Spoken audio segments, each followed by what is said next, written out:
हमारा finally student दरबार का सेशन नंबर 8 आज यहाँ पे हमारा स्टार्ट होने जा रहा है। टोटल 7 सेशन हम कंप्लीट कर चुके हैं। डेली हम यहाँ पे आधा घंटा पूरी की पूरी फैमिली के साथ यहाँ पर हम कुछ ना कुछ रिवाइज करते हैं और होप्सो जो हमारे सेशन चल रहे हैं।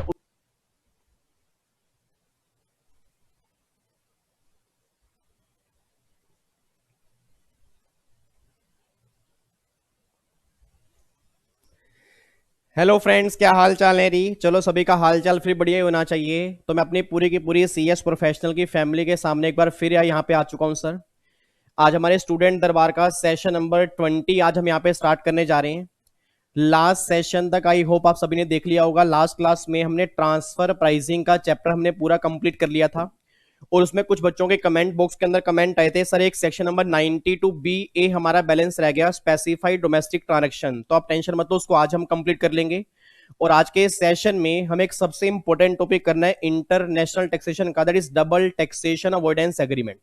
आप सब जानते हो आपके सीएस प्रोफेशनल, चाहे वो ओल्ड सिलेबस के एग्जाम हो चाहे वो न्यू सिलेबस के एग्जाम हो, कंफर्म आपका एक क्वेश्चन बनेगा ही बनेगा। चांसेस ज्यादा ये है कि प्रैक्टिकल क्वेश्चन बनेगा, बट थियोरेटिकल क्वेश्चन भी बन सकता है। तो एग्जाम में चाहे प्रैक्टिकल क्वेश्चन बने चाहे वो थ्योरी क्वेश्चन बने, हमें दोनों तरह के क्वेश्चन यहाँ पे करने हैं।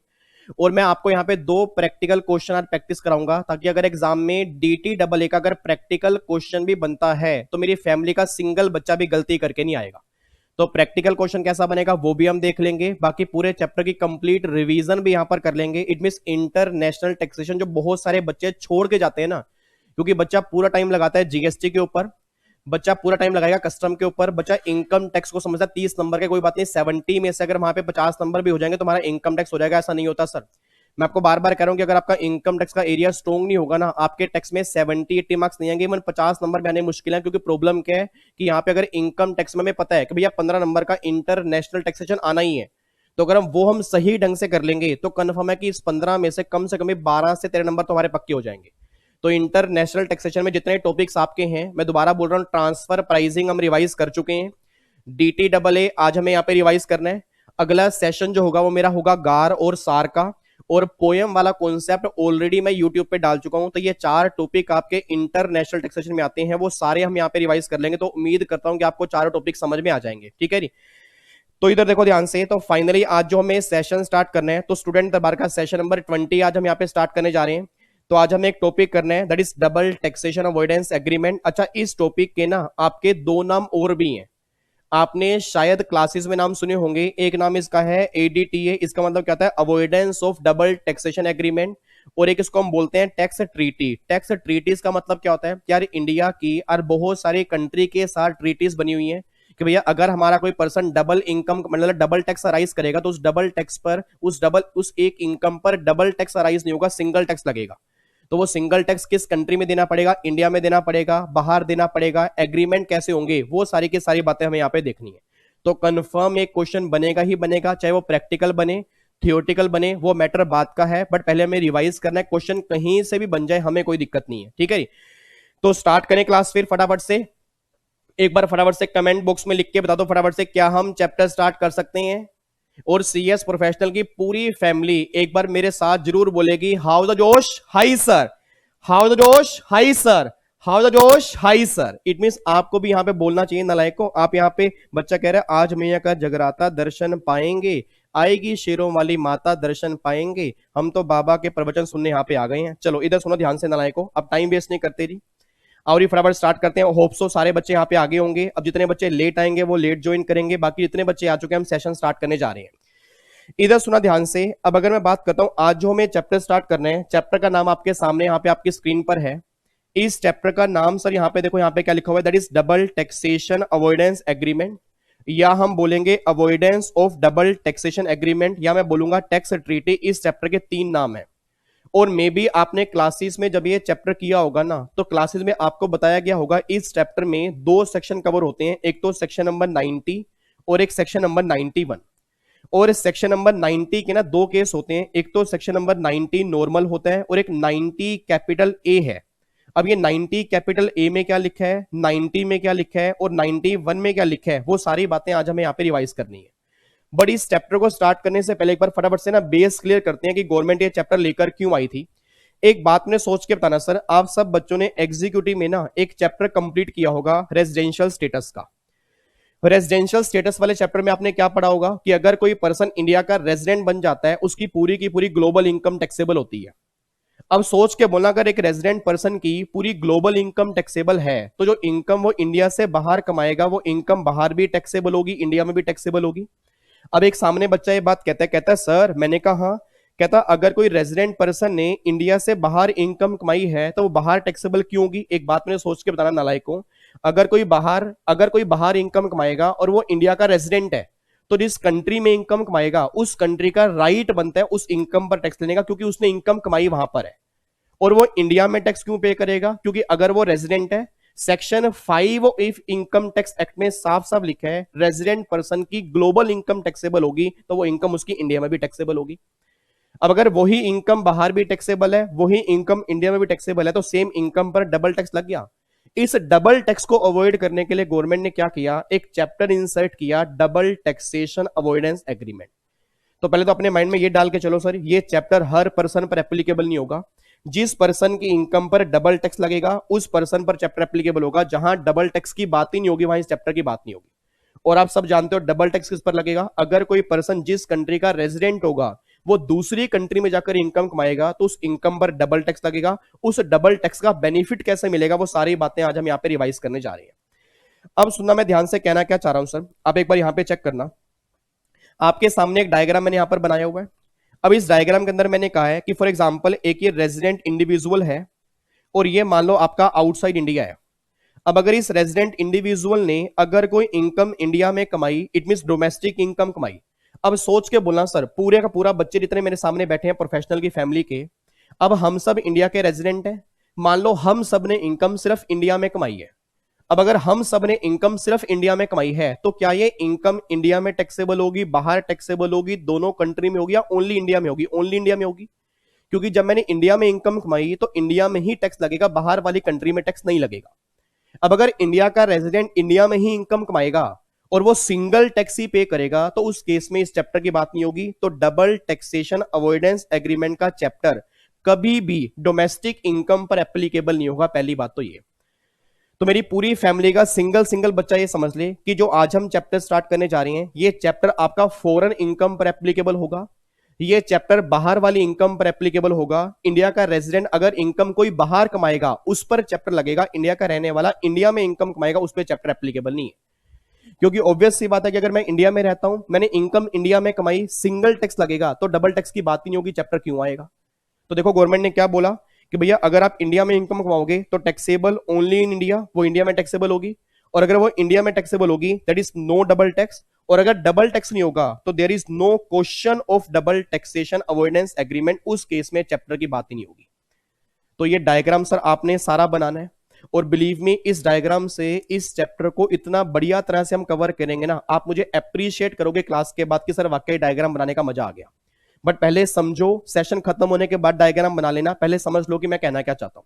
तो सबसे पहली बात क्या समझ में आ गई सर? सबसे पहली बात ना हमें यह समझ में आ गई कि अगर कोई पर्सन इंडिया का रेजिडेंट है, अगर वो डोमेस्टिक इनकम कमाएगा, इंडिया में इनकम कमाएगा, उसकी इनकम पर एक बार टैक्स लगेगा। और अगर टैक्स एक बार लगेगा तो डबल टैक्स की बात नहीं होगी। और अगर डबल टैक्स की बात नहीं होगी उस केस में एग्रीमेंट की बात भी नहीं होगी, तो चैप्टर एप्लीकेबल नहीं होगा। सेकेंड बात यह निकल के आ रही है कि इंडिया का रेजिडेंट है, उसने इनकम मान लो कमाई इंडिया से बाहर। अब अगर इनकम इंडिया से बाहर कमाई है उसको हम क्या बोलेंगे? फॉरेन इनकम बोलेंगे।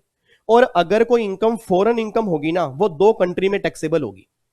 कौन कौन सी कंट्री में टैक्सेबल होगी? देखो जी, टैक्सेबल इन टू कंट्रीज। कौन कौन सी? That is the country in which income is earn and that is the country in which income is earn. And second country कौन सी होगी? That is the country in which the person is resident. तो वो ये बात कहना चाह रहे हैं कि भैया ये जो इनकम हम टैक्सेबल करेंगे ना ये दो कंट्री में करेंगे।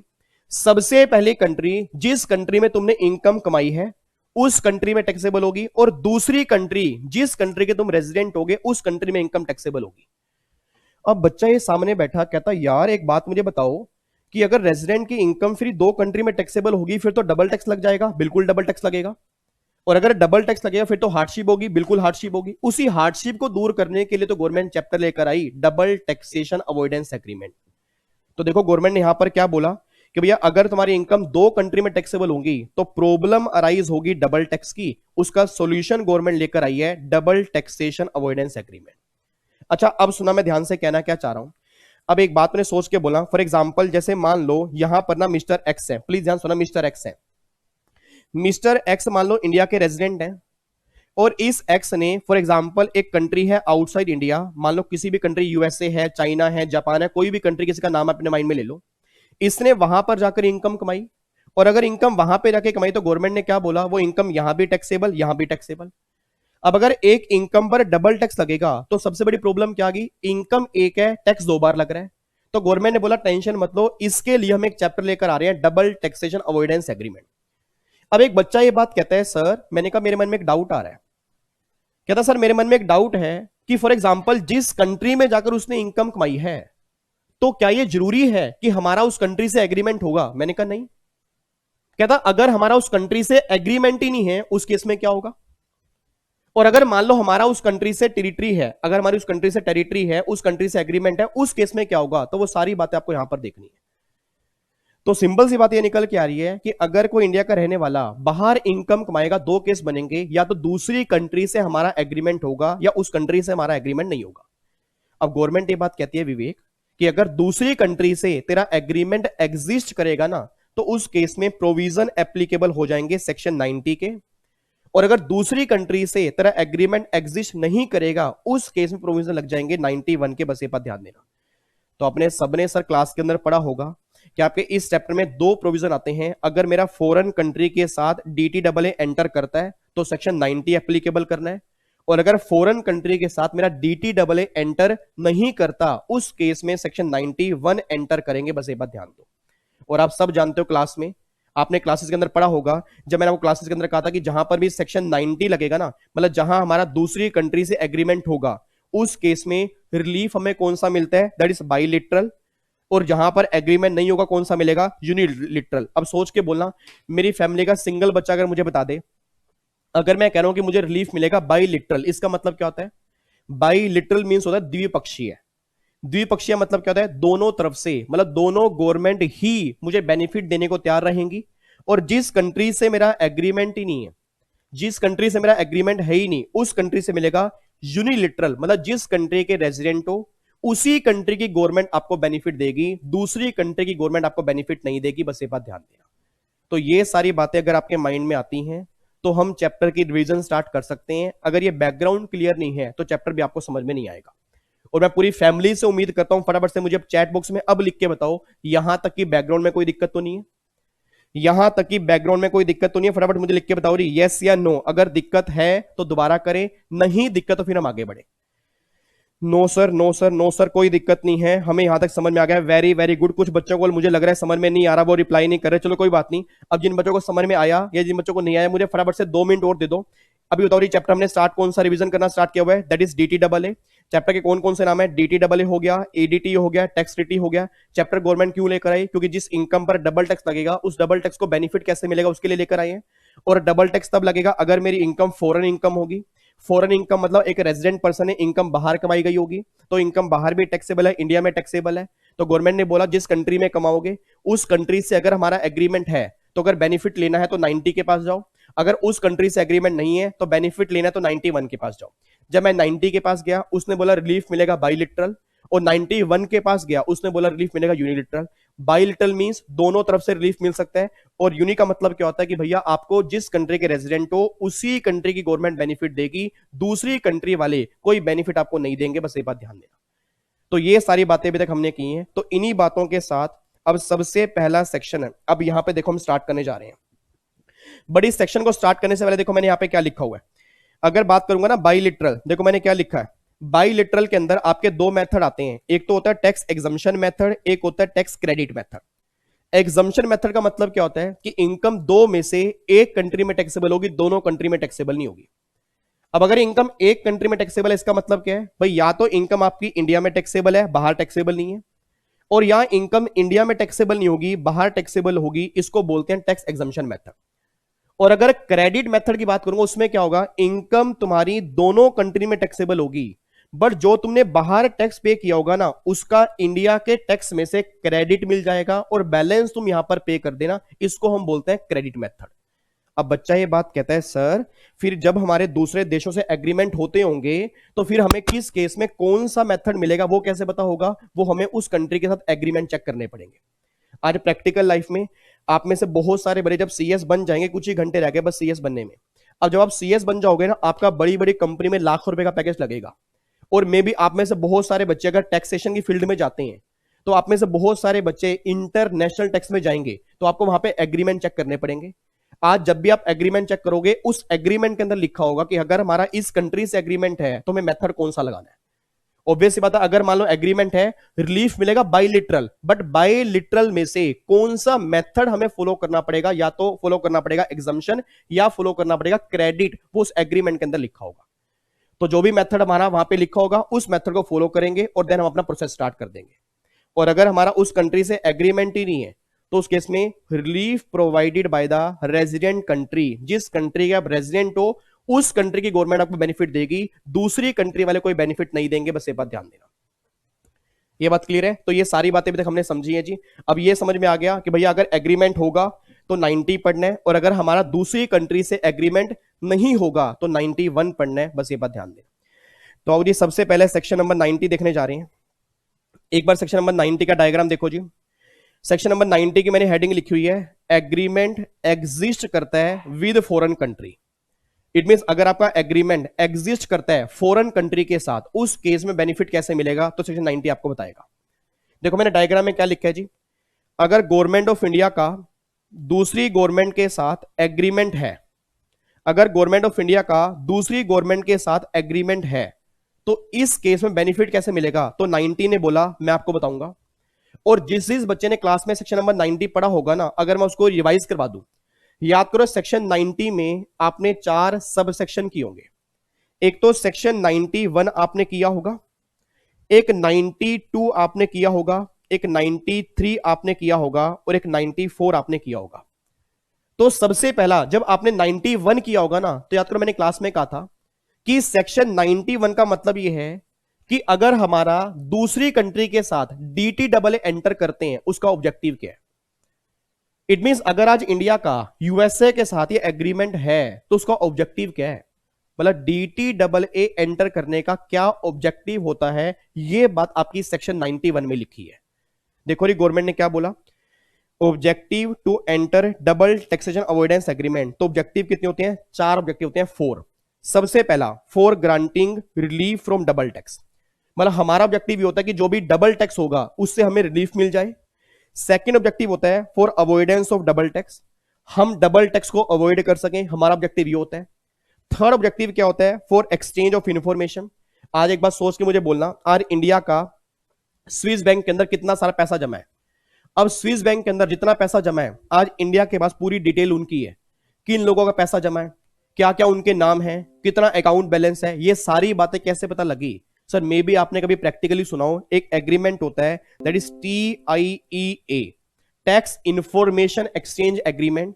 आज हमारी कंट्री के बहुत सारे कंट्री से ये वाले एग्रीमेंट है, और अगर हम ये वाला एग्रीमेंट करते हैं तो इंडिया की हर इंफॉर्मेशन आपस में एक्सचेंज की जाती है। तो पॉइंट नंबर 3 ये है। तो गवर्नमेंट ये बात कहना चाह रही है, जिस कंट्री के साथ तुम्हारा DTAA होगा ना, तो ऑलमोस्ट उस कंट्री के साथ आपका ये वाला एग्रीमेंट भी होगा। और अगर ये वाला एग्रीमेंट भी होगा तो इससे क्या होगा, हमारी कंट्री के हर पर्सन की इंफॉर्मेशन जो होगी ना आपस में एक्सचेंज की जाएगी। पॉइंट नंबर 3 ये है।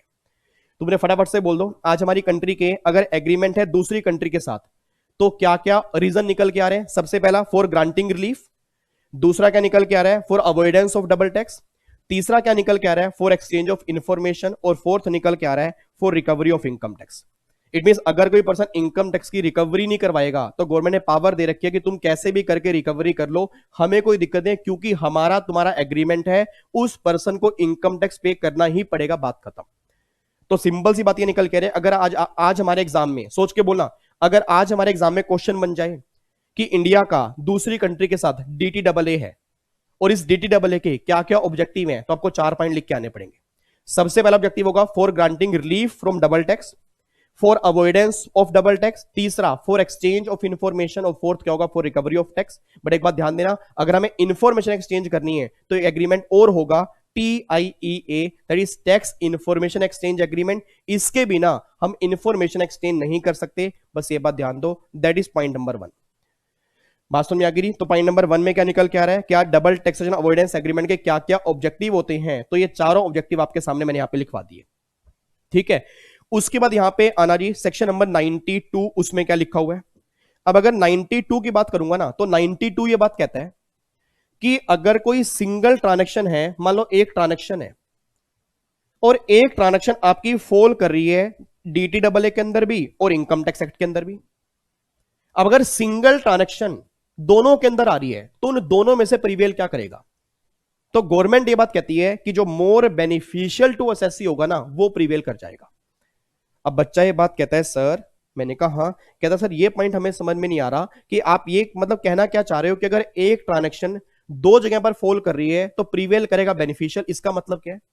इसका मतलब मेरे लाल मेरे काले मेरे पीले मेरे नोनू मेरे सोनू, इसका मतलब ये है कि फॉर एग्जाम्पल जैसे मान लो इंडिया ने यूएसए के साथ एक ट्रांजैक्शन की और वो ट्रांजैक्शन मान लो रॉयल्टी की है। अब रॉयल्टी की इनकम पर रेट क्या लगेगा, वो एग्रीमेंट के अंदर लिखा हुआ है कि रेट ये लगेगा। और रॉयल्टी की इनकम पर नॉर्मल इनकम टैक्स क्या लगता है, वो इनकम टैक्स एक्ट में लिखा हुआ है, ये रेट से लगेगा। अब भैया रॉयल्टी की ट्रांजैक्शन जो हमने की है ना, वो DTAA के अंदर भी मेंशन है और वही same transaction income tax act के अंदर भी है। तो इन दोनों में से हम क्या प्रीवेल करवाएं, तो गवर्नमेंट ने बोला मोर बेनिफिशियल टू असेसी। मतलब इन दोनों में से जो तुम्हारे लिए बेनिफिशियल होगा ना, तुम वो रेट यूज कर लो, हमें कोई दिक्कत नहीं है। और आप सब जानते हो, मैंने क्लास में काफी लंबी चौड़ी स्टोरी आपको सुनाई थी। आपको मैंने कहा था कि DTAA एंटर क्यों करते हैं, उसकी बैकग्राउंड क्या है, ये कॉन्सेप्ट कहां से आया, वो सारी बातें हमने क्लास में की थी। बस अब इतना समझना, क्योंकि रिवीजन कर रहे हैं, इतना समझ लेना कि भैया जब भी कोई एक ट्रांजैक्शन दो जगह पर आती है तो जो बेनिफिशियल होगा वही प्रीवेल होगा। बस ये बात ध्यान दो। आपके CS प्रोफेशनल के एग्जाम में कई बार केस स्टडी बन चुकी है, कई बार केस स्टडी बन चुकी है। और नालायक बच्चे क्या होते हैं, इंटरनेशनल टैक्सेशन छोड़ के जाते हैं। और मुझे इतनी प्रॉब्लम आती है ना, बच्चा कहता है GST तो आपने बहुत बढ़िया से करा दिया, इनकम टैक्स आपने कराया था बट बहुत पहले था, पता नहीं कब कराया था, हमें याद ही नहीं आ रहा। तो मैं दोबारा पूरी फैमिली के लिए इसलिए यहां पर इंटरनेशनल टैक्सेशन लेके आया हूं कि जो बच्चा छोड़ के जाता है वो छोड़ के नहीं जाएगा। और जो आप GST में प्रैक्टिकल क्वेश्चन छोड़ के जाते हो, केस स्टडी छोड़ के जाते हो, आपको पता ही नहीं प्रैक्टिकल क्वेश्चन कहां से बनते हैं, उसी के लिए आपको मैंने पहले भी कहा था 1 मई से लेकर मई का पूरा महीना हमें क्वेश्चंस की प्रैक्टिस करनी है डेली शाम को यहां पर। और अगर आप प्रेजेंट नहीं हुए ना, फिर देखना आप, फिर जो बच्चे मुझे कमेंट बॉक्स में लिखते थे ना प्रोफेशनल के, क्या प्रोफेशनल के बच्चों से प्यार नहीं करते, आप उनके लिए नहीं करते। सर पूरी जान निकाल के मैं आपके लिए डेली शाम को आता हूं कि प्रोफेशनल के बच्चों को मुझे CS बनाना है। रीजन बीइंग कुछ ही घंटे रह गए उनके CS बनने में, उनके बीच में अगर ये प्रॉब्लम आ रही है कि उन्हें क्वेश्चंस कहां से करने हैं, क्वेश्चन नहीं मिल पा रहे, तो वो मैं लेके आऊंगा। बस आपने एक काम करना है, डेली शाम को आके बैठना है। तो 1 मई तक तो इंटरनेशनल टैक्सेशन पूरा रिवाइज करेंगे और देन उसके बाद GST कस्टम इनकम टैक्स के जितने प्रैक्टिकल क्वेश्चन हो चुके हैं वो सारे हम यहां पे रिवाइज करेंगे, ताकि एग्जाम में क्वेश्चन कहीं से भी बन जाए, हमें कोई दिक्कत ना हो। ठीक है जी। तो यहां पे पहले एक बार क्लोज नंबर 2 दोबारा देखो जी, इसके अंदर क्या लिखा हुआ है। अगर सिंगल ट्रांजैक्शन दो जगह पर है, इनकम टैक्स में भी है और DTAA के अंदर, तो प्रीवेल क्या करेगा, मोर बेनिफिशियल टू असेसी। देखो एग्जांपल मैंने यहां पर लिखा हुआ है जी। अब एक ट्रांजैक्शन है, उसका इनकम टैक्स में रेट है 10% और DTAA के अंदर 15% है। तो बताओ जी प्रीवेल क्या करेगा, 10 या 15, फटाफट से बोल दो। इनकम टैक्स में रेट 10 दिया हुआ है और DTAA के अंदर 15 है, तो प्रीवेल क्या करेगा 10%, दैट इज मोर बेनिफिशियल। यहां पे इनकम टैक्स में 12% है, DTAA के अंदर 8% है, तो प्रीवेल क्या करेगा 8%, मोर बेनिफिशियल। बट अगर इनकम टैक्स में भी 10% है और DTAA के अंदर भी 10% है, तो प्रीवेल क्या करेगा 10%। और कौन से वाला, DTAA वाला। इसका रीजन क्या है, हमने क्लास में किया था। आपको मैंने क्लास के अंदर भी कहा था कि अगर दोनों में सेम रेट होगा, अगर दोनों में सेम रेट होगा तो भी प्रीवेल DTAA करेगा। रीजन ये नहीं है कि specific law always overrule general law, reason ये है कि DTAA के rate can not be increase by cess और surcharge, but income tax rate can be increase by cess और सरचार्ज। और आप समझदार हो, जब इनकम टैक्स के रेट को मैं सेस और सरचार्ज से इंक्रीज करूंगा तो वो देखने में 10% है, वो 10% से बढ़ जाएगा, बट डीटी डबल ए देखने में 10 है और वो लगेगा भी 10, तो इसलिए यहां पर भी बेनिफिशियल जो होगा वो कौन सा होगा, डीटी डबल ए वाला होगा। तो सोच के बोला, अगर आपके एग्जाम में केस स्टडी बन जाए सब सेक्शन नंबर 2 के, तो मेरे अकॉर्डिंग कोई बच्चा आप गलती नहीं करके आएगा। तो अगर केस स्टडी बन जाती है कि भैया ये रेट है, तो प्रीवेल कौन करेगा, तो बोल देना भैया जहां साफ पता लग रहा है वहां तो प्रीवेल करवा देंगे, बट अगर दोनों में सेम रेट होंगे तो भी प्रीवेल करेगा डीटी डबल ए। रीजन ये नहीं है कि वो स्पेसिफिक लो है, रीजन ये है कि डीटी डबल ए के जो भी रेट होते हैं उसको हम सेस और सरचार्ज से इंक्रीज नहीं करते, जबकि इनकम टैक्स वाले रेट सेस और सरचार्ज से इंक्रीज हो जाते हैं। ये बात क्लियर है? तो अब जाके हमारा पॉइंट नंबर 2 खत्म हो गया, ठीक है। उसके बाद पॉइंट नंबर 3 रिवाइज करते हैं। पॉइंट नंबर 3 तो बिल्कुल सिंपल है सर। पॉइंट नंबर 3 ये बात कहता है, अगर इंडिया का यूएसए के साथ एक एग्रीमेंट हुआ, फॉर एग्जांपल 1 अप्रैल 1990 को एक एग्रीमेंट हुआ था, और जब ये एग्रीमेंट हुआ था ना, तो ये एग्रीमेंट हुआ था 3 टर्म्स के ऊपर। 3 टर्म्स कौन कौन सी? एक तो रॉयल्टी, इस पर एग्रीमेंट लगेगा, एक इंटरेस्ट इस पर एग्रीमेंट लगेगा, और एक कमीशन इस पर एग्रीमेंट लगेगा। इन तीनों पर एग्रीमेंट लगेगा। बट उस टाइम गवर्नमेंट ने क्या किया कि 3 टर्म्स यूज की, बट इन 3 में से ना 2 को डिफाइन किया, एक को डिफाइन नहीं किया। सर इसका मतलब क्या है? रॉयल्टी का मतलब क्या है, बता दिया। इंटरेस्ट में क्या क्या आएगा, बता दिया। कमीशन पर एग्रीमेंट लगेगा, बट कमीशन का मतलब क्या है वो डिफाइन नहीं किया। इट मींस कहना क्या चाह रहा हूं कि एक टर्म यूज की थी बट डिफाइन नहीं की, और डिफाइन की बाद में जाकर, फॉर एग्जांपल 2016 में। अब अगर ये टर्म 2016 में डिफाइन हुई है, तो डीटी डबल ए जो हमारा एग्रीमेंट 90 के अंदर आया था, तो इस टर्म्स के लिए मैं इफेक्टिव कब से मानूं? मैं 2016 से मानूं या 90 से मानूं? तो गवर्नमेंट ने क्लैरिफाई कर दिया कि भैया अगर कोई टर्म पहले यूज हो चुकी है और डिफाइन बाद में की है ना, तो आपको डिफाइन स्टार्टिंग से ही मानना पड़ेगा, आप यहां से मान के नहीं चलोगे। देखो मैंने क्या लिखा है, इफेक्टिव माना जाएगा 1 अप्रैल 1990, that is as per section 93। तो बहुत सारे बच्चों को ये बात पता नहीं होती सर, बहुत सारे बच्चे यहां पे गलतियां करके चलते हैं, ठीक है नहीं। उनको ये लगता है कि अगर एक टर्म पहले यूज की है, डिफाइन बाद में की है, जब से डिफाइन की है तब से इफेक्टिव मानेंगे। गवर्नमेंट कहती है नहीं, सेक्शन नंबर 93 घर जाके बेयर लो पढ़ लेना, उसमें साफ साफ लिखा हुआ है कि अगर कोई टर्म पहले यूज की है बाद में डिफाइन की है, तो define from the very beginning, जब से एग्रीमेंट साइन हुआ था ना तब से आप इफेक्टिव मानोगे। बस ये बात ध्यान दो। तो इफेक्टिव कब से मानेंगे? 1 अप्रैल 1999 से यहां से इफेक्टिव मानेंगे, ठीक है जी। तो इसका एक क्वेश्चन देखो मैंने यहां पे दिया हुआ है जी, एक एग्जांपल ये है, इसकी फोटो क्लिक कर लेना, इसकी फोटो क्लिक करो।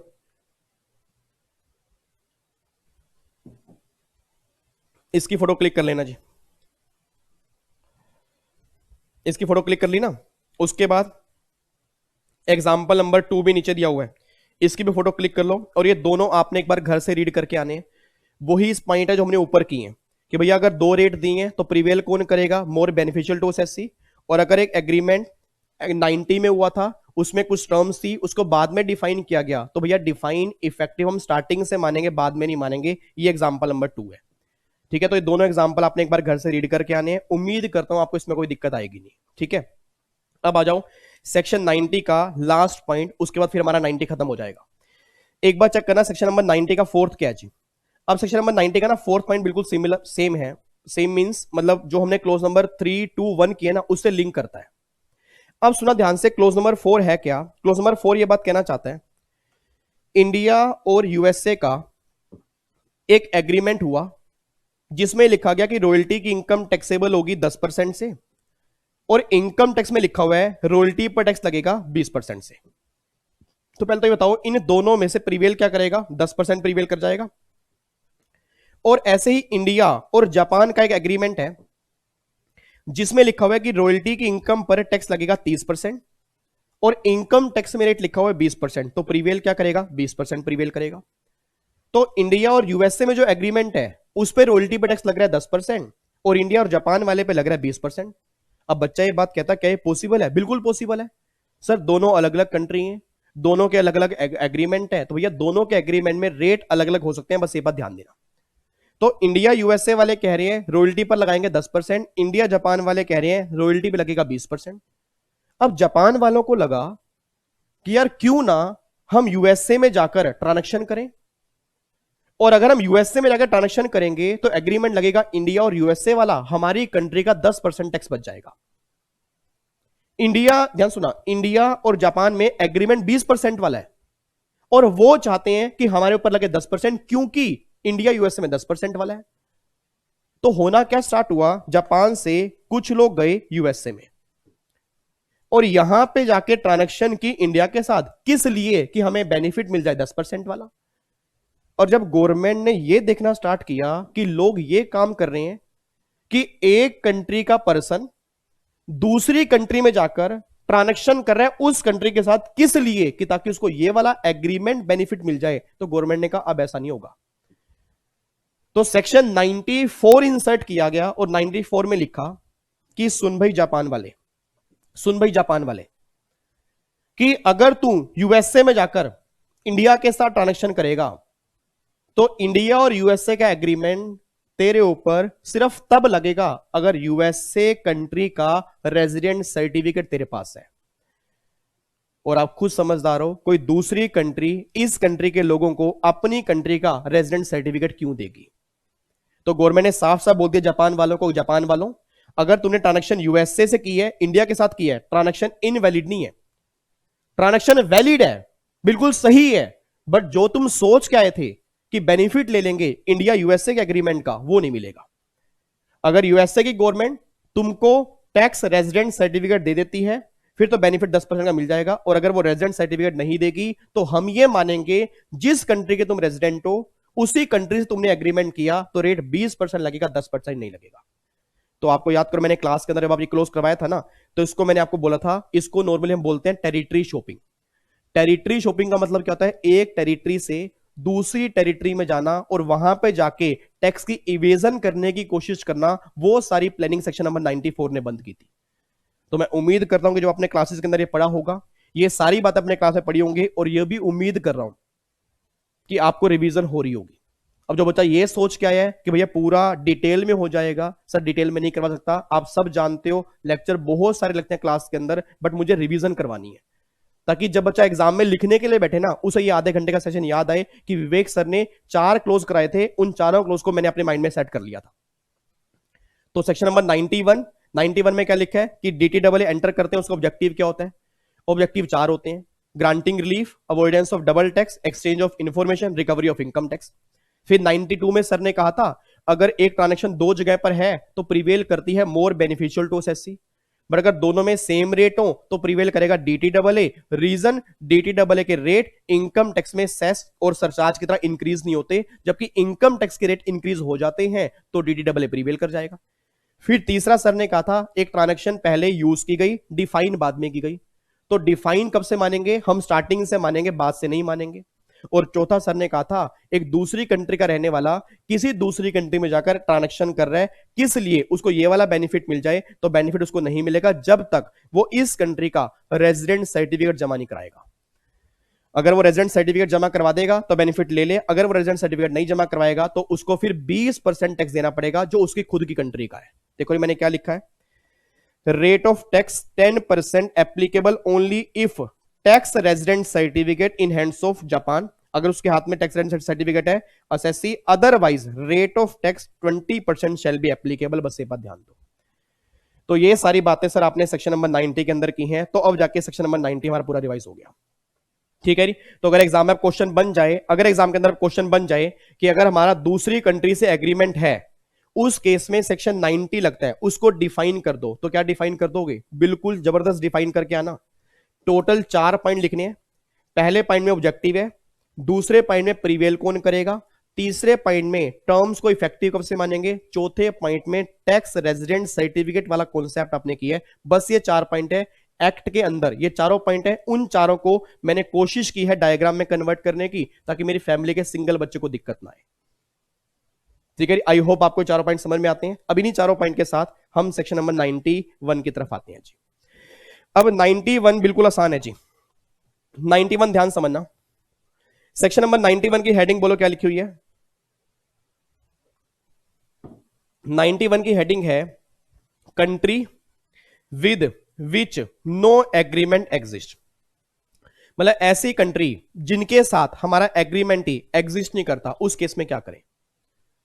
ऐसी कंट्री जिनके साथ हमारा एग्रीमेंट एग्जिस्ट नहीं करता, उनके साथ हम क्या करें? फॉर एग्जांपल पाकिस्तान हो गया, ईरान हो गया, इनके साथ हमारा पूरा एग्रीमेंट एग्जिस्ट नहीं करता।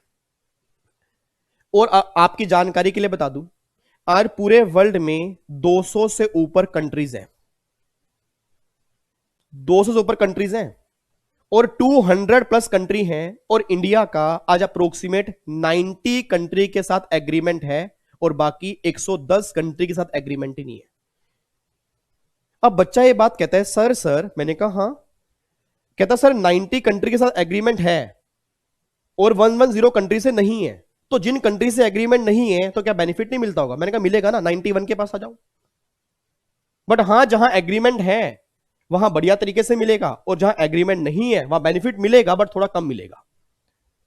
अब वो सारी कंट्री, पूरे वर्ल्ड की सारी कंट्री जिनसे हमारा एग्रीमेंट नहीं है, उस केस में बेनिफिट कैसे मिलेगा 91 में देखने जा रहे हैं। तो अपने माइंड में एक इमेजिनेशन बनाओ कि भैया जिन जिन कंट्री से हमारा एग्रीमेंट एग्जिस्ट नहीं करता, उन उन कंट्री से बेनिफिट कैसे मिलेगा 91 में क्या लिखा हुआ है वो देखने जा रहे हैं। देखो अब क्या लिखा है 91। ये बात कहता है, अगर इंडिया का एक पर्सन दूसरी कंट्री में जा रहा है, उनसे हमारा DTAA एग्रीमेंट नहीं है, तो भैया बेनिफिट कौन देगा? जिस कंट्री के तुम रेजिडेंट हो ना, वो कंट्री तुम्हें बेनिफिट देगी। और कितना बेनिफिट देगी आपने क्लास के अंदर पढ़ा होगा। देखो जी, how to calculate relief under section 91, follow the following step. सबसे पहले आपको ये स्टेप्स फॉलो करने हैं, और बिलीव मी, अगर किसी बच्चे ने यहां पे टोटल मैंने स्टेप दिए हैं सर 7, और ये मेरे से मैं YouTube पे ओपन बोल रहा हूं, अगर ये 7 स्टेप आपने सही ढंग से समझ लिए तो 91 का एग्जाम में कहीं से भी क्वेश्चन बन जाए आप गलती नहीं करके आओगे, इतनी मेरी गारंटी है। बट ये 7 स्टेप आपको पता हो, ये 7 स्टेप कौन से होते हैं? जितने प्रैक्टिकल क्वेश्चन आज तक एग्जाम के अंदर बने हैं इस चैप्टर के, वो सारे के सारे इन 7 स्टेप के अंदर है। तो जब भी एग्जाम में क्वेश्चन बना कि 91 का रिलीफ निकालो, 91 का रिलीफ निकालने के बाद टैक्स निकालो, तो वो कैसे निकलेगा? ये 7 पॉइंट आपके सामने आ रहे हैं। आओ जी एक बार चेक करते हैं। देखो यहां पे क्या लिखा है। स्टेप नंबर 1 क्या है? स्टेप नंबर 1 है first a certain amount of doubly tax income. सबसे पहले तुम्हारा काम है ऐसी इनकम निकालो जिस इनकम पे डबल टैक्स लग रहा है, मतलब ऐसी इनकम जो बाहर भी टैक्सेबल है, ऐसी इनकम जो इंडिया में भी है, उस इनकम को अलग निकाल लो। फिर find out the tax liability on doubly tax income, that is foreign income. मतलब सिंपल सी बात है कि जो डबली टैक्स इनकम है उस पर टैक्स लायबिलिटी कितनी है वो निकाल लिया। Find out the total income in India includes foreign income. India में तुम्हारी टोटल इनकम कितनी है वो निकाल लो, इंक्लूड फॉरेन इनकम, क्योंकि फॉरेन इनकम इंडिया में टैक्सेबल होगी। रीजन, क्योंकि तुम इंडिया के रेजिडेंट हो। उसके बाद find out the tax liability on total income in India, ठीक है, including health and education cess surcharge if any. मतलब टोटल इनकम पर तुम्हारा कितना टैक्स आएगा टोटल वो निकाल लो, इंक्लूडिंग सेस, इंक्लूडिंग सरचार्ज, सब कुछ। Find out the tax liability on doubly tax income in India. अब तुमने निकाल लिया टोटल टैक्स टोटल इनकम पर, तो भैया टोटल टैक्स अगर टोटल इनकम पर इतना है तो डबली टैक्स इनकम पर इंडिया में कितना टैक्स आएगा वो निकाल लो। सर ये बातें ना हमें मतलब समझ में आ रही हैं, बट क्या आप हमें इसका प्रैक्टिकल क्वेश्चन कराओगे? एक नहीं 2 कराऊंगा, और वो दोनों क्वेश्चन आपके एग्जाम के कराऊंगा, और दोनों आपको पता हो आपके इंस्टीट्यूट ने कुछ प्रैक्टिस क्वेश्चन करने के लिए दिए हुए हैं एडवांस टैक्स के, वो पिछले से पिछले साल उन्होंने डाले थे, उसमें उन्होंने आंसर गलत लिखे हुए हैं क्योंकि पुराना लो है, उसको आज हम रिवाइज करेंगे। और मैं उम्मीद करता हूं कि सेम उसी लेवल में क्वेश्चन बनेंगे और आप गलती करके नहीं आओगे। बट पहले कम से कम एक बार पढ़ लो स्टेप कौन कौन से हैं। तो भैया सबसे पहले मैंने बोला डबली टैक्स इनकम निकालो। डबली टैक्स इनकम पर आपने बाहर कितना टैक्स पे किया वो निकालो। फिर इंडिया में कितनी इनकम है वो निकाल लो। उसके बाद इंडिया की इनकम पर कितना टैक्स आ रहा है वो निकाल लो।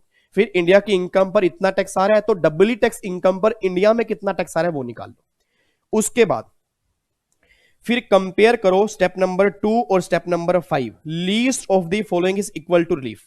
स्टेप नंबर 2 हमारा कौन सा है? स्टेप नंबर 2 हमारा है कि जो बाहर टैक्स पे किया डबली टैक्स इनकम पर वो, और जो इंडिया में टैक्स पे किया डबली टैक्स इनकम पर वो, इन दोनों में से जो भी कम होगा वो तुम्हें रिलीफ मिल जाएगा। किस में से रिलीफ मिलेगा? कि जितना तुम्हारा इंडिया में टैक्स बना, जितना तुम्हारा इंडिया में टैक्स बना उसमें से वो रिलीफ माइनस करने के बाद जो बैलेंस आएगा ना वो तुम्हें पे करना है।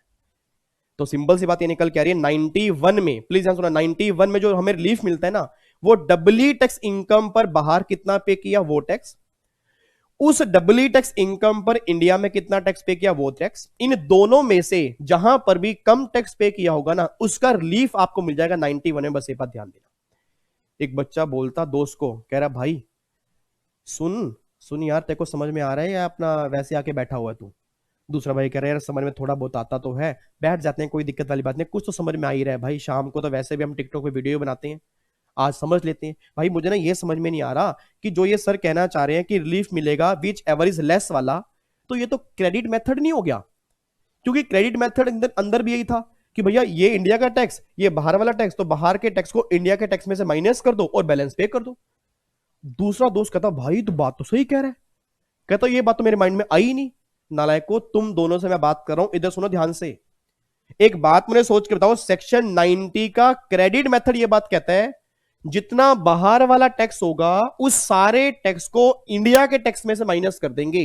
ये वो नहीं कह रहा, ये वो कह रहा है डबली टैक्स इनकम पर बाहर कितना पे किया वो निकालो, डबली टैक्स इनकम पर इंडिया में कितना पे किया वो निकालो, इनमें से जो भी कम वाला होगा वो रिलीफ मिलेगा। तो इसमें इंडिया का जो टैक्स है वो भी आपका रिलीफ मिल सकता है, वो भी लेस आपका आ सकता है। तो ये अपने दिमाग में थॉट बाहर निकाल दो, क्योंकि बहुत सारे बच्चों के दिमाग में थॉट चलता है कि सेक्शन 91 का relief is equal to tax credit method. ये बात बिल्कुल सही नहीं है। क्रेडिट मेथड एक अलग कॉन्सेप्ट है, 91 एक अलग कॉन्सेप्ट है। मैं आपको बार बार कह रहा हूं, रटके चलोगे दिक्कत करोगे सर, रटके चलोगे दिक्कत करोगे, समझ के चलोगे आपको दिक्कत नहीं आएगी। तो 91 ने सिर्फ एक बात बोली है, डबल टैक्स इनकम पर बाहर कितना है वो निकालो, डबल टैक्स इनकम पर इंडिया में कितना है वो निकालो, और जहां कम है उसका रिलीफ मिल जाएगा इंडिया के टैक्स में से, और बैलेंस यहां पे पे कर दो। सर आप ना हमें क्वेश्चन कराओ, ये लो आपको मैं दिखाता हूं, ये क्वेश्चन है जी, और ये क्वेश्चन जो आपको क्वेश्चन नंबर 3 दिख रहा है सर, मैं दोबारा बोल दूं, ये क्वेश्चन मेरा नहीं है, ये क्वेश्चन आपके आईसीएसआई की वेबसाइट पर आप जाओगे, आपके सीएस प्रोफेशनल में जहां मॉड्यूल होते हैं उसमें प्रैक्टिस क्वेश्चन है कुछ एडवांस टैक्स के, आपको पता ही नहीं होगा ना, कई बच्चों को तो पता ही नहीं है, कई बच्चों को यही नहीं पता वेबसाइट हमारी कौन सी है, पता ना आपको आईसीएस की वेबसाइट कौन सी है, उस वेबसाइट पर जाओगे, वहां पे मॉड्यूल एकेडमिक कॉर्नर होता है, जहां मॉड्यूल होते हैं उसमें प्रैक्टिस क्वेश्चन दिए हुए हैं, बस वो बात अलग है वो पुराने हैं, और ये सारे जितने इंपॉर्टेंट क्वेश्चन मैं प्रैक्टिस करवा दूंगा विद रिवाइज आंसर, और टेंशन खत्म कर देता हूं मैं आपकी। और बोलो, आपको मैं दिखाता हूं, इधर देखो ध्यान से, एक बार चेक करना जी क्या है क्वेश्चन, पढ़ो फटाफट से, ये क्वेश्चन आपके एग्जाम का ही है जी, ये क्वेश्चन आपके एग्जाम का ही है, क्वेश्चन ध्यान से पढ़ना। Yogita Kumari, a resident individual, is a freelancer dancer deriving from income from 75,000 from shows perform outside India। लो जी, रेजिडेंट है, शोज परफॉर्म करती है आउटसाइड इंडिया, उसमें 75 इनकम कमाई, tax of ₹10,000 was deducted at source in the country where the show were perform. लो जी, अब 75,000 की इनकम उसने बाहर कमाई है, उस 75,000 की इनकम पर 10,000 रुपए का टैक्स पे कर दिया, ये टैक्स उसने पे किया बाहर, बहुत अच्छी बात है। India does not have any double taxation avoidance agreement with that country, हमारा उनसे कोई एग्रीमेंट नहीं है, तो 91 की बातें होंगी, 90 की बातें नहीं होंगी। Her income in India amounting to ₹3 lakh computed tax liability for Yogita assessment year 1920। Question पुराना है 1920, हमारे एग्जाम के लिए असेसमेंट ईयर 2021 एप्लीकेबल है, हम बिल्कुल रिवाइज लॉ से करेंगे, पुराने लॉ से नहीं करेंगे। Assuming she has deposit 10,000 in public provident fund and 20,000 as medical insurance premium in respect of her father age 65, आपको बता दो इंडिया में कितना टैक्स पे करना है। ये क्वेश्चन है 5 नंबर का डबल टैक्सेशन अवॉइडेंस एग्रीमेंट का, उम्मीद करता हूं आप सही आंसर करोगे। सर आप करोगे, आप कराओ सर, हमें नहीं पता, हम तो आके बैठ गए, आज मैया का जगराता है, दर्शन पाएंगे, शेरों वाली माता आएगी, दर्शन पाएंगे। चलो मैं करवाता हूं, एक बात मैंने सोच के बोलना जी, मिस्टर वाई है, मिस्टर वाई है, उसकी 2 कैटेगरी बनाओ, एक तो उसकी इंडिया में इनकम, एक उसकी फॉरेन इनकम। फॉरेन इनकम उसकी है 75,000, उसने उस पर टैक्स पे किया 10,000 रुपए का। इंडिया में उसकी इनकम आ रही है 3 लाख रुपए, बाहर वाली इनकम भी इंडिया में टैक्सेबल होगी नहीं होगी? बिल्कुल होगी, क्योंकि रेजिडेंट है, पूरी ग्लोबल इनकम टैक्सेबल है। तो 75,000 ये आ गया 3,75,000 रुपए। ठीक है जी। और ये मेरी क्या गई, ग्रोस टोटल इनकम आ गई। माइनस में डिडक्शन अंडर चैप्टर 6 से, डिडक्शन कौन कौन सी है, ये 10,000 पे पीपीएफ, एटीसी 10,000 पे माइनस कर दिए एटीसी के। ये आपका आ गया medical insurance, section number 80D, अगर आपको ध्यान आ रहा हो, ये तो हो गया 80C और ये हो गया 80D। कितने अलाउड हो जाएगा, 20,000 पे।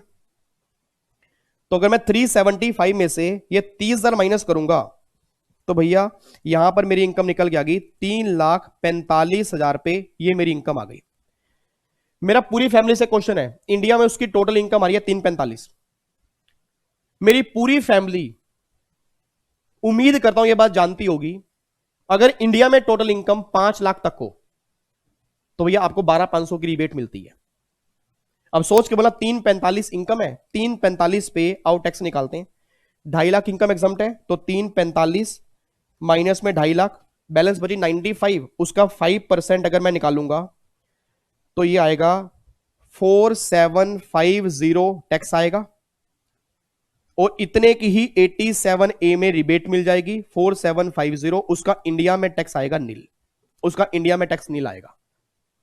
अब सोच के बोलना इंडिया में टैक्स नील आ रहा है और ये टोटल इनकम पे आ रहा है, ये टोटल इनकम पे आ रहा है। अब मेरा पूरी क्लास से क्वेश्चन है, सबसे पहले ऐसा करते हैं, डब्ल्यू टैक्स इनकम पर बाहर कितना पे किया वो निकाल लो।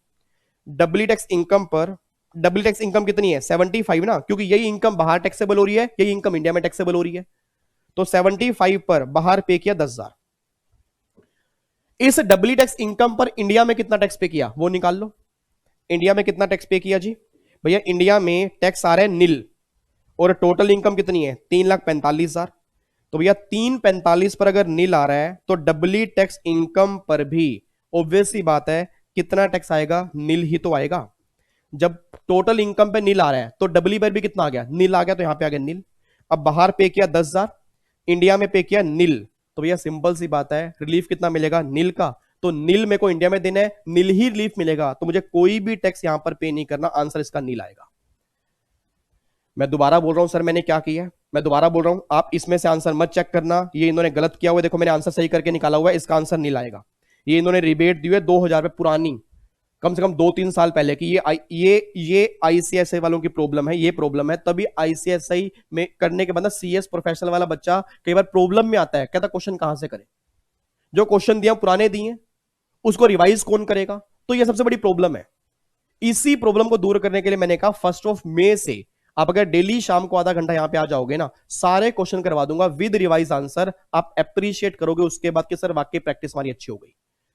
अब सोच के बोलना, जो बच्चा सेल्फ स्टडी कर रहा होगा, जो बच्चा ये मॉड्यूल उठा के प्रैक्टिस कर रहा होगा, आंसर ही गलत है। ये 2,000 रुपए की रिबेट, पुराने जमाने की रिबेट माइनस कर रखी है, तो भैया अब रिबेट कितनी मिलेगी, 4750 टैक्स है, 4750 की रिबेट मिलेगी, आंसर हमारा नील आएगा, तो आज इसका टैक्स नील ही बनेगा, कोई भी टैक्स इसका नहीं बनेगा। ऑब्वियस सी बात है, नील मेरा इंडिया में, बाहर पे किया 10,000, तो लेस क्या बनेगा, नील, तो भैया नील माइनस नील, आंसर मेरा 0 आएगा, तो इसका जो टैक्स लाइबिलिटी निकल के आएगी इस पर्सन की मिस्टर योगिता की, वो आंसर आएगा नील। ये बात ध्यान दो, इंडिया में उसको सिंगल टैक्स पे नहीं करना अपनी इनकम पर, ये आंसर निकल के आ रहा है। कोई दिक्कत तो नहीं है, तो एक क्वेश्चन की फोटो क्लिक करनी है, फोटो क्लिक कर लो, कर लेना, बाद में कर लेना, इसके आंसर की फोटो क्लिक करनी है, उसके आंसर की फोटो क्लिक कर लो, इसमें कोई भी डाउट हो उस डाउट्स को मुझसे पूछ लेना, कोई दिक्कत नहीं है, ठीक है। ये इसका रिवाइज आंसर है, ये इसका पुराना आंसर उन्होंने दिया हुआ है, ये निकाला हुआ है उन्होंने, ठीक है, ये पुराना आंसर दिया हुआ है, ये हमारा जो रिवाइज आंसर होगा वो ये वाला होगा। ये बात क्लियर है, चलो जी।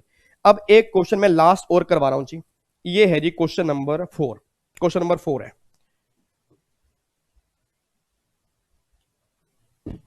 क्वेश्चन नंबर 4 देखते हैं जी, क्या कह रहे हैं। The following are the particular of income earned by Mr. Sunita, a resident Indian, age 25, for the assessment year 1920। Again पुराना क्वेश्चन है, हम इसको रिवाइज करेंगे, नए लो से करेंगे। Income from playing basketball match in Netherlands, उसने बाहर इनकम कमाई नीदरलैंड में 12 लाख रुपए, उसने नीदरलैंड में टैक्स पे किया 1,80,000 पे। Income from playing basketball match in India 19,20,000। Life insurance premium पे किया 1,20,000 रुपए का, मेडिकल प्रीमियम पे किया 25,000 रुपए का। वो कह रहे हैं उसकी टोटल टैक्स लाइबिलिटी निकाल दो, सब कुछ रिलीफ निकालने के बाद। कसम है हम सबको, मुझे भी आपको भी, अगर हमने आंसर देखा। इस क्वेश्चन को हम खुद सोल्व करेंगे, कैलकुलेटर आपके हाथ में होना चाहिए। जितने बच्चे बैठे हैं, मुझे पता है इस टाइम बहुत कम बच्चे बैठे होते हैं नालायक, उन्हें लगता है हम सब कुछ कर लेंगे, कोई दिक्कत वाली बात नहीं। मैंने आपको पहले भी कहा था, प्रोफेशनल का बच्चा बहुत अच्छे लेवल पे सोचता है कि हमें सब कुछ आता है, ये अप्रिशिएट करने वाली बात है। बट मैं फिर भी समझता हूं कि आधा घंटा मैं आपका वेस्ट नहीं करता। इधर सुना ध्यान से, कहना क्या चाह रहा हूं। अब अगर ये क्वेश्चन हमारे एग्जाम के अंदर आ जाए तो इसका हम ट्रीटमेंट क्या करेंगे, पहले तो ये बताओ। अब यहां पे ये इनकम तो है फॉरेन इनकम, और ये वाली इनकम जो है ना, ये वाली इनकम जो है ये इंडियन इनकम है, और ये वाले दोनों केस जो हैं ये डिडक्शन के हैं, ये डिडक्शन के हैं। पहले तो मुझे इतना बताओ, इन सारी इनकम में से, सोच के बोलना, इन सारी इनकम में से डबली टैक्स इनकम कौन सी है? इन सारी इनकम में से डबली टैक्स इनकम कौन सी है? सर डबली टैक्स इनकम 12 लाख रुपए, इतना टाइम क्यों लगा रहे हो? जो रेजिडेंट ने नीदरलैंड में कमाई, इस इनकम पर बाहर भी टैक्स पे करेगा, इस इनकम पर इंडिया के अंदर भी पे करेगा। अच्छा, हाँ सर समझ में आ गया, क्योंकि जो इनकम उसने बाहर कमाई है, आपने कहा था फॉरेन इनकम है, और फॉरेन इनकम पर डबल टैक्स लगेगा, तो ये इनकम डबल टैक्स इनकम है, कोई दिक्कत तो नहीं है। तो 12 लाख रुपए की इनकम हो गई डबली टैक्स इनकम। मतलब जिस इनकम पर बाहर पे करेगा, उसी सेम इनकम पर इंडिया के अंदर पे करेगा। तो आओ जी निकालते हैं। इधर देखो ध्यान से, अब ये है इंडिया और ये है नीदरलैंड। उसकी बाहर की इनकम 12 लाख रुपए है, उसने बाहर टैक्स पे किया 1,80,000 पे, ये उसका टैक्स आ गया। इंडिया में उसकी इनकम है 19,20,000, बाहर वाली इनकम भी जोड़ दूं 12 लाख रुपए, ठीक है, ये भी इनकम जोड़ दूंगा ना, क्योंकि बाहर की इनकम भी इंडिया में टैक्सेबल होगी, तभी तो ग्रोस इनकम निकल के आएगी। तो ये इनकम मेरी आ गई 19,20,000 प्लस में 12 लाख, 31,20,000, ठीक है जी। अब यहां पे डिडक्शन देखो जी, 1,20,000 पे LIC सेक्शन 80C डिडक्शन मिलेगी 80C की। मेडिकल इंश्योरेंस ये आएगा 80D, ये आएगा 80D, तो भैया 1,45,000 माइनस कर दो डिडक्शन, इसमें से 45 माइनस कर दूंगा तो टोटल इनकम निकल के आ गई 29,75,000। ये मेरी टोटल इनकम निकल के आ गई इंडिया में, ये इंडिया में निकल के आ गई। अब अगर ये इनकम मेरी इंडिया में निकल कर आ गई है, इस इनकम पर टैक्स कितना आएगा वो निकालो। एज 25 साल है, 10 लाख से जितनी इनकम ऊपर होगी उसका 30%, तो 10 लाख से ऊपर इनकम है 19,75,000, उसका 30%। तो अगर मैं इसका 30% निकालूंगा तो यह आएगा 5,92,500 रुपए, ये टैक्स आएगा। और बैलेंस इनकम जो बची 10 लाख, उस पर आप सब जानते हो 1,12,500 टैक्स आता है ना। ये टैक्स तो आपको निकालना आता होगा ना, इतना तो नहीं सिखाऊं ना, ये टैक्स तो आपको निकालना आता है। 10 लाख की इनकम पर 1,12,500 आएगा, क्योंकि 5 लाख से ऊपर 5 लाख, उसका 21 लाख प्लस में 12,500, 1,12,500 आ गया। तो 5,92,500 प्लस में 1,12,500, ये टैक्स आ गया 7 लाख। इन दोनों को मिलाऊंगा तो ये आ गया मेरा 7,05,000 प्लस में 4% सेस, तो आएगा 7,33,200 रुपए, ये मेरा टैक्स आएगा। 7,33,200 रुपए टैक्स आ गया। अब सोच के बोलना, 7,33,200 रुपए टैक्स आ रहा है कितनी इनकम पर, कितनी इनकम पर? 29,75,000 की इनकम पर। तो डबली टैक्स इनकम कितनी है? 12 लाख, उस पर कितना आएगा? सर ये टोटल टैक्स आ रहा है टोटल इनकम पर, तो डबली टैक्स इनकम पर कितना आएगा वो निकाल लूंगा। तो ये 7,33,200, ये आ रहा है 29,75, तो 12 लाख पे आपका आएगा, ये आएगा 3,00,5,4, मेरे ख्याल से इतना टैक्स आएगा। एक बार मैं दोबारा देख लूं, 7,33,200 टैक्स आ रहा है 29,75 पर, तो 12 लाख पर कितना आएगा? नहीं नहीं, 12 लाख पे आ रहा है, 12 लाख पे आ रहा है 2,95,745, ये टैक्स आ रहा है, इतना टैक्स आ रहा है। अब सोच के बोलना, टोटल टैक्स आ रहा है टोटल इनकम पे, तो डबल टैक्स इनकम में कितना आ रहा है? इतना टैक्स आ रहा है ना। अब ये टैक्स मेरा कितना आ रहा है? ये टैक्स मेरा कितना आ रहा है? डबल टैक्स इनकम पे इंडिया में देना है, और मुझे बाहर कितना पे करना है? सर बाहर मैंने कितना पे किया? 1,80,000, इसमें से लेस वाला क्या आ रहा है? 180 आ रहा है, तो मुझे रिलीफ कितने का मिलेगा? 180 का मिलेगा। आप एक बार चेक करें इसके आंसर में, देखो ये देखो जी, आपको मैं दिखाऊं, ये 19, 20 और 12 लाख, ये पूरा निकाल दिया। ये आपका 145 डिडक्शन माइनस कर दी, 2975, 7,05,000 रुपए। ये 4% सेस कर दिया, 7,33,200 रुपए। देखो हमने निकाला है, सेम निकाला है ना, 7,33,200, ये भी हमने निकाला है, ये हमने खुद ही निकाला है। अब इसके बाद इन्होंने वो परसेंटेज निकाल दी और हमने निकाल दी वैल्यू। तो आपको अगर परसेंटेज निकालनी है परसेंटेज निकाल दो, वैल्यू निकालनी है वैल्यू निकाल दो। मैं तो ऑलवेज क्लास के अंदर बोलता हूं कि वैल्यू निकाल के आओगे तो क्वेश्चन में कभी गलती नहीं होगी। परसेंटेज में फ्रैक्शन में दिक्कत आ रहेगी तो फिर गलती हो सकती है, वैल्यू में गलती नहीं होगी। तो देखो यहां पे, अब यहां पे देखो रिलीफ कितना मिलेगा, ये देखो रिलीफ कितना मिल रहा है 1,80,000।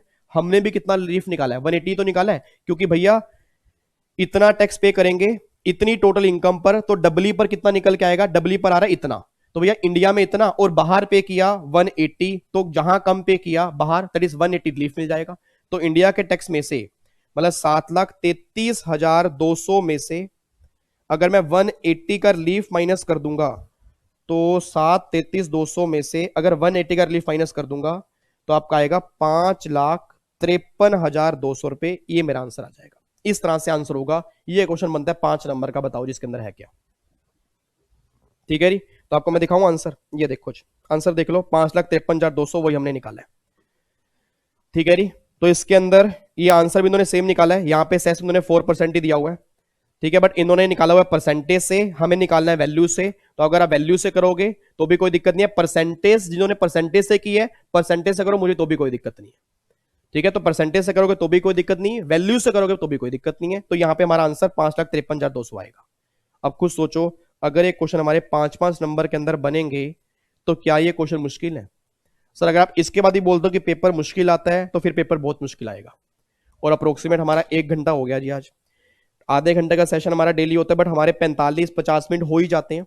बट मुझे उसकी टेंशन नहीं है कि 45-50 मिनट हो रहे हैं, क्योंकि ऑब्वियस बात है टाइम मेरा भी लग रहा है और टाइम आपका भी लग रहा है। आप तो फिर भी उठ के बीच में भाग जाते हो। कई बच्चे मुझे पता है ना स्टार्टिंग में होते हैं 100, 90, 80, लास्ट तक 40, 45, 60, 30-35 बजे चले गए। उनको लग रहा है चल भाई अब आधे घंटे से ऊपर हो गया, अब सर आधा घंटा अपना लगाएं। हम आधा घंटा क्यों लगाएं, क्योंकि सर ने कहा था सेशन आधे घंटे का होता है। तो भैया हमारे पास बहुत बिजी शेड्यूल है, हम आधा घंटा ही लगा सकते हैं। अब जिन्होंने प्रैक्टिकल क्वेश्चन ही नहीं देखे, सिर्फ थ्योरी सुन के चले गए, तो मुझे उम्मीद है कि उन्हें क्या समझ में आएगा। और मैं बार बार कह रहा हूं सर, प्रोविजन से ज्यादा प्रैक्टिकल क्वेश्चन पे ध्यान लगाया करो प्रोफेशनल के अंदर, क्योंकि अगर आपने क्वेश्चन की प्रैक्टिस नहीं की एग्जाम के अंदर मार्क्स नहीं आएंगे आपके। 18 घंटे की रिवीजन क्लास डाल दी है, बच्चों ने अभी तक वो नहीं देखी होगी। क्यों? बच्चों के मन में डाउट आ रहा है सर उसके अलावा जो बैलेंस चैप्टर है वो तो डाल दो। अगला महीने के अंदर जो आपके 2-3 चैप्टर एडिशनल है, अपील, एडवांस रूलिंग वाला, डिमांड एंड रिकवरी वाला, ये तीनों चैप्टर मैं आपके यूट्यूब पे डाल दूंगा। बट उससे पहले 18 घंटे की रिवीजन क्लास तो देखो। रूल नंबर 40 to 43 आईटीएस का, जिसमें बच्चा रोता है पता नहीं उसके अंदर है क्या। 1 मई को उसका मुझे लेक्चर डालना है। अब उस लेक्चर में देखना, आपको अगर रूल 40 to 43 ना समझ में आ गए फिर आप मुझे बोल देना। सर सिंपल सी बात है, सिलेबस को वाइड मैं बोल दूंगा तो वाइड बन जाएगा, अगर पढ़ने का तरीका चेंज कर दूंगा तो एडवांस टेक्स वाइड नहीं है, एडवांस टेक्स आसान है। बस सिंपल सी बात ये है, अगर मैं wide wide wide wide high syllabus इतना बड़ा है, हाई सिलेबस इतना ज्यादा है, हाई हाई करके वाइड करता रहूंगा ना, तो भाई साहब इतना बड़ा सिलेबस बन जाएगा, पूरे 9 पेपर में आपको टैक्स दिखेगा बस। और अगर मैं यही बोलूंगा आसान है, क्योंकि हमने भी सर सीए फाइनल का एग्जाम दिए हैं, सीए फाइनल का पेपर आप पूछना लोगों से कितना बड़ा होता है, अगर मैं यही बोलता ना फिर तो काम हो गया था मेरा। तो मुझे पता कि जब वाइड है उसको मैं कंसाइज कैसे करूं। तो ये सेल्फ नोट्स हो गए, डायग्राम हो गए, सारे बहुत काम आते हैं। और जो बच्चे मतलब जो बच्चों को पता है, जब डायग्राम को अप्रिशिएट करते हैं ना तब उन्हें पता लगता है डायग्राम कितने काम आते हैं।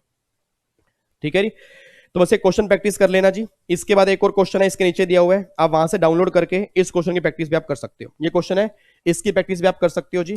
आप आईसीएसई की वेबसाइट पर चले जाना। अब ये कमेंट बॉक्स में ये मत डाल देना कि सर इस क्वेश्चन का आंसर दे दो, मैं दोबारा बोल रहा हूं, आईसीएसई की वेबसाइट पर जाओगे, उनके एकेडमिक कॉर्नर में जहां सीएस प्रोफेशनल के फोल्डर में प्रैक्टिस क्वेश्चन का एक फोल्डर होगा, उसमें से ही मैं क्वेश्चन करा रहा हूं।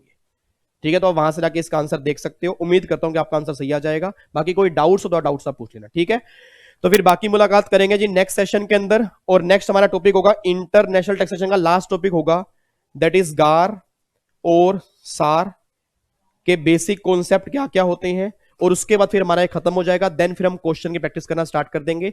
1 मई को लेक्चर डालूंगा, रूल नंबर 40 to 43 आईटीसी के सबसे इंपॉर्टेंट रूल। उम्मीद करूंगा आप अप्रिशिएट करोगे उसको। ठीक है, चलो तो फिर बाकी मुलाकात करते हैं नेक्स्ट क्लास में, सेम टाइम सेम जगह। ओके जी, bye bye, tata, thank you so much, जय हिंद, God bless you, love you, take care, खुश रहो, मुस्कुराते रहो, अपना ध्यान रखो, अपनी फैमिली का ध्यान रखो, और लाइक करके जाओ। और जिन्होंने डिसलाइक करना था वो अपना डिसलाइक करके जा चुके हैं, बट आपने लाइक करके जाना है, प्यार करके जाना है, ठीक है। थैंक यू सो मच यार, गॉड ब्लेस यू।